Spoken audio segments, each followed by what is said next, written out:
خلیفہ بننے کے فوری بعد جب حضرت ابو بکر صدیق رضی اللہ تعالیٰ عنہ کو مشورہ دیا گیا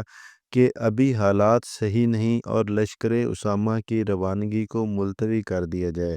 لشکر اسامہ کی روانگی کا حکم خود حضور اکرم صلی اللہ علیہ وآلہ وسلم نے اپنے وصال سے کچھ دن پہلے دیا تھا۔ اس مشورے کے جواب میں حضرت ابو بکر صدیق رضی اللہ تعالیٰ عنہ نے فرمایا کہ ابو قحافہ کے بیٹے کو یہ مجال نہیں کہ وہ اس لشکر کو روک سکے جسے حضرت محمد صلی اللہ علیہ وآلہ وسلم روانگی کا حکم دے چکے ہوں۔ مدینہ رہے یا مٹ جائے، خلافت رہے یا ختم ہو جائے، رسول خدا صلی اللہ علیہ وآلہ وسلم کا حکم ہر حالت میں پورا ہو کر رہے گا۔ اگر مجھے یقین ہو جائے کہ اس فوج کی روانگی کے بعد جنگل کے بھیڑیے آئیں گے اور مدینہ کی عورتوں اور بچوں کو اٹھا کر لے جائیں گے، تب بھی اس لشکر کو روانہ کرنے سے باز نہیں آؤں گا۔